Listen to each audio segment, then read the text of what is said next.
Hey everyone, it's Anthony Allen Ramos. Okay, it is time to say goodbye to Younger after 7 amazing seasons. The final episodes are available to stream right now on Paramount Plus. And now I am joined by Nico Tortorella. Nico, how are ya? I'm doing pretty good, I think, all things considered. It's nice to feel like the world is opening back up and my own world is opening back up. And on a personal level, I'm doing good. Well, I'm glad to hear that, and we'll talk about that. But gotta tell you, I'm a big fan of Younger and have been since the beginning, and I'm sad to see it go, but I'm happy with the way it wrapped up. And I think, I can't help but think about when I met you in season one to the person that you are now. What a difference, right? I mean, it's just so much growth. I mean, a lifetime ago, like actually, uh, yeah, the world was so much different, let alone me and you, right? Our conversation that we had 7 years ago was obviously so much different than the conversation that we're having today. But yeah, I think we all kind of grew up on Younger. The world around us got older through Younger. Totally. I still remember the calendar that they put out of Josh. I mean, that seems so different from the things that you and I talk about now. It was like almost kitschy. Yeah. Well, no spoiler alert because the finale is out now. Josh is back in the picture with Liza, and I like how we don't know exactly what that means. But tell me a little bit about your bond with Sutton and Hillary and Molly, and just you all are family at this point, right?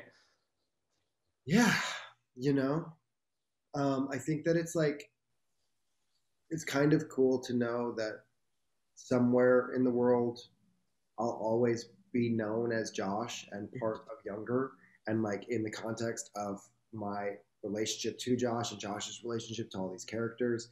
And this really was a family that we built. It wasn't just like a show. Like, I mean, it is a TV show, right? But we have spent 7 years together in this cute little summer camp, 4 months out of the year, making a show that was like perpetually joyous in a time when, uh, not that it hasn't always been confusing, but like, you know, in terms of the political landscape and the social landscape, like these have been some trying years, and we always had each other to rely on, and that will never go away. I truly think of them all like family. I mean, if we ever needed anything at all, it's just a text, a phone call away. I love that. I was talking to Molly about her film Milkwater, which is fabulous. I don't know if you've seen it. And she was saying to me, thinking about your journey with growing into the person that you are, and same for her, recognizing her identity as being part of the LGBTQ community as well. She said that you had some many great conversations and bonded, and she was really grateful for the time that she got to spend with you. And we still do break shit down. I mean, I think that's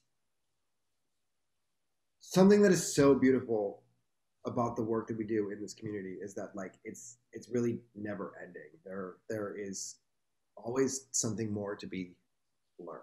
Mm-hmm. And the world is changing around us in terms of queer identity and queer theory, and just like we still have conversations where we challenge each other, and like um it's so important to have those people that like you can go to that level with, and it's Mm-hmm. be a safe space. I If love you that. and listen to the podcast, the Love Bomb episode that I did with Molly, compared to now, like it's two completely different people. Yeah. Right. Oh, the love bomb. I love that. We need to bring that back.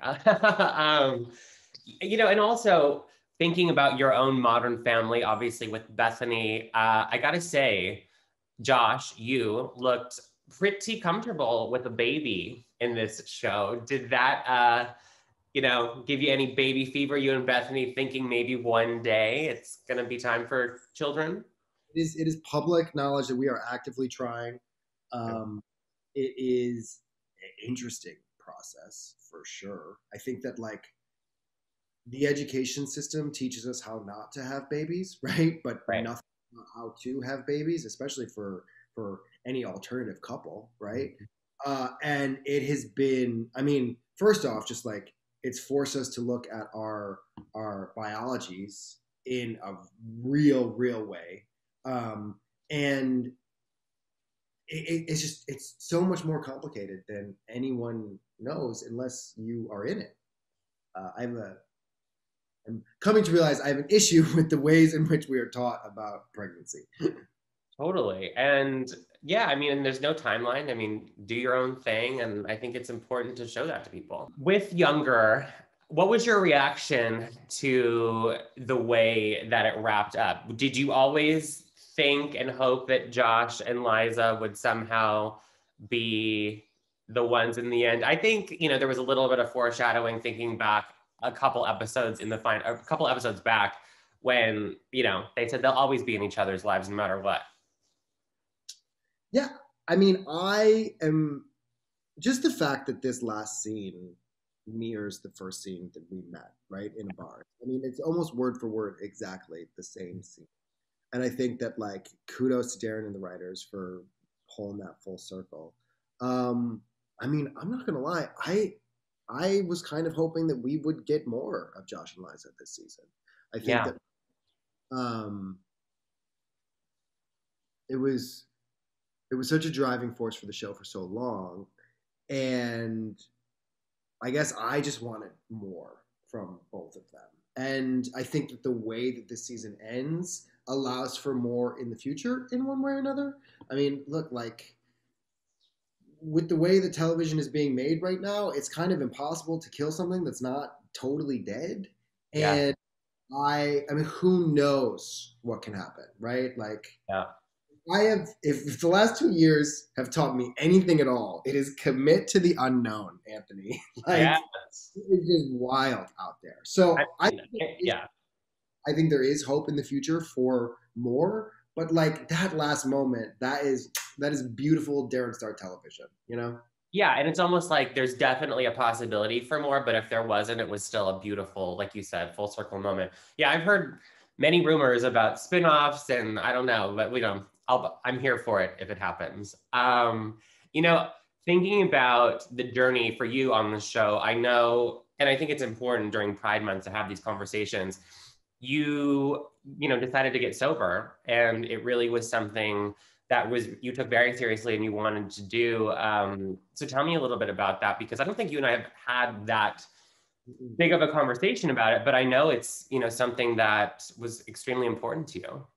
Yeah. Well, right after we shot the first season, uh, I would actually say like the darkest hours were potentially even the rap party for the first season of Younger. And I got my shit together, stopped drinking. I'm not sober.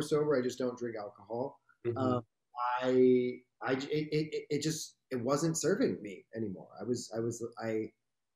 I never got myself into real trouble, but like I was hurting myself and the people that I love the most, you know. And I just was it was just one of those things that was like you either go left or right, you know. It was a very binary choice in the moment regarding alcohol. Um, and in doing so, I was able to really step into myself, you know, like I was just wasting a lot of time not being present. And I think that we all have different coping mechanisms with like who we are in the world around us. And numbing is convenient, but it's short term, right? It's this supposed freedom. And I'm not saying that like all numbing is harmful. Because I don't believe that. I feel like there's a time and place, and you know it's completely relative to the person. But it like I said, it wasn't serving me anymore. And from sobriety of alcohol, I started exploring myself and my identity and my expression and really the world around me. You know, I started to question who I was, and then I started to question the world around me. And that's really the basis of like understanding queerness. Do you think so? Yeah. So then you would say that you know, not drinking definitely was a way for you to open up and really learn about who you were, right? Yeah, I mean, I think I was drinking because I was afraid to do it. Mm-hmm. And when I let that crutch go, uh, yeah, I could like quite literally see clearer. I love that. Thank you for sharing that. You know, thinking also about the from you know when we met in season one to season the end of this, you know, you really did. You were so great, and it was so wonderful all the conversations you had. But you really were like thrust into this like activist light, and you just became like the person for all go-to things, which can be overwhelming. So how did you kind of navigate that? Because you know you did spark so many important conversations, but also you know you don't have to have all the answers. Yeah, it's interesting. I'm in this really reflective phase of my life, um, specifically regarding like public discourse and my role and where I've been in the conversations that I've had and social media. You know, I'm for the most part off of all social media right now. I mean, I post younger stuff because I respect and have gratitude for the show, and you know. But like in terms of sharing my own personal life on a day-to-day basis, I've kind of taken a step back, and uh, I think a lot of that has to do with family planning and you know stepping into new roles. But like I'm kind of going through an ego death of sort, looking back at everything that I have spoken to and spoken on, and the people that I've spoken with, and you know, I think how can I best explain this? I think as I thought I know who I was for a really long time, right? Like as I was beginning to have these conversations, but I knew I didn't know the world around me. And the more I realized the world around me was even more different and diverse and wild than I ever knew possible, the more I started to question, well, is that possible in myself? Do I have that expansiveness? Can I be non-binary, quite literally, even beyond gender or sexuality, right? Multidimensional, like just fucking open. And I think then the last 2 years happened, and if I thought I didn't know the world before, like Yeah. now I definitely don't know the world around me, and I'm like, well, okay, now like who am I? And I know that sounds really fucking existential and just like out there, but it's kind of where I am at the moment, and it's a really healthy place to be in for me. I think like when my I am when I'm challenged and when I'm in this place of trying to figure things out, the greatest art comes out of it. Um, this is a long answer to a question that I even forgot where we were going with it. But the answer is yes, it can be fucking challenging. Yeah. But it should be because that's the work. And I think the takeaway from what you said, and I cannot remember who I was talking to, but when we were talking about LGBTQ people and their identity and coming into who they are, you know, it can be an evolving process. It doesn't just decide that, okay, I'm gay, I'm non-binary, and then that's it. Like there can be, you know, additional moments of coming into yourself. So I think that's what Whether you were saying. every single day, every single person has access to newness, you know, and questioning. It's not really a queer issue. I think that like queer people can look in the mirror a different way, right? Because like who they are is opposite of what is deemed normal, right? So it's like a different thing. Um, but yeah, we're all this life. Human being is traumatic, right? And we're all just trying to figure it out. We are, and I think that actually lends it into my next thing. And you know, for us, it's Pride Month, and obviously Pride looks different, but it's important to acknowledge it. And I think you are someone that obviously understands and realizes that Pride is not just in June, but officially it is June. And I always say, I think it's the most important thing is to remember, you know, open up the LGBTQ history books, even though those don't really exist, but and remember all of the people. So for you, what does pride mean to you, and what do you think people need to do and learn, during this month? Yeah. You know, I think a lot of people in the social justice fields, and on social media platforms talk shit about the pink washing and the corporations flying the flags. And I gotta say, I've been living in Richmond, Virginia, for the last 6 months shooting The Walking Dead, and just to see the new pride flag on the streets coming June 1st next to Confederate memorials that were once standing, like there's something special about it, even if it is in front of a corporation. Just that, like, we can see that support and representation, even if it's based in like, you know, corporate bullshit. There's something comforting about I it, and agree. I think that pride is just about seeing each other and really seeing ourselves in each other. We're really like we're not all that different at the end of the day, and um, it's really just about spreading love. That's Yeah, we definitely need more of that. Thank you for sharing that. And since you did bring up Virginia and The Walking Dead, we know that kind of second limited season is coming this year. Felix, Felix Carlucci. I mean, what a great character, and also to be playing a queer character in this crazy universe of The Walking Dead, which I love. Yeah. How cool has this been for you, that experience? To be totally frank, it's been insane. Coming from younger, right?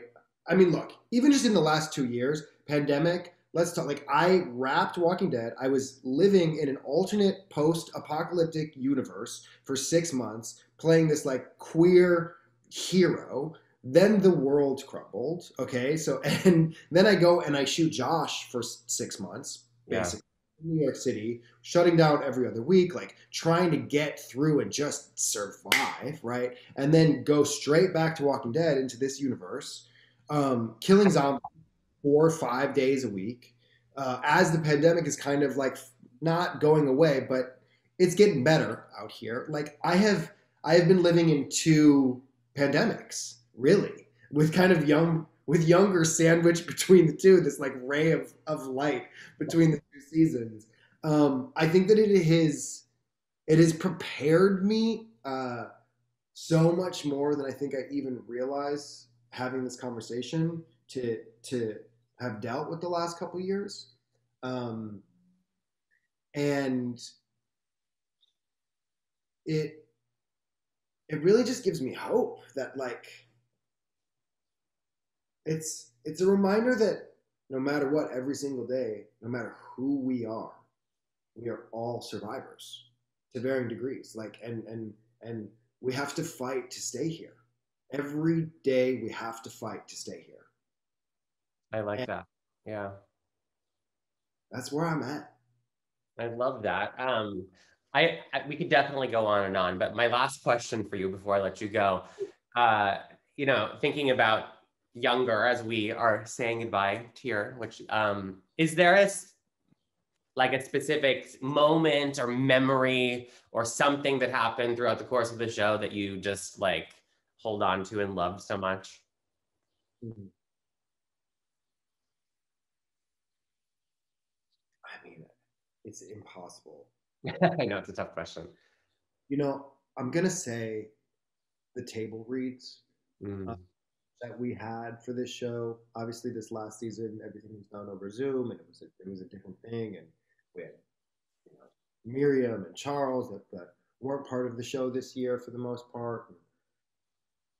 The first 6 seasons, those table reads, we were rarely all together on set. And when we would all be at the studio for these table reads, and I usually don't like to read the script before table reads. I like to hear it out loud so I can hear the actors read it and like experience it in real time.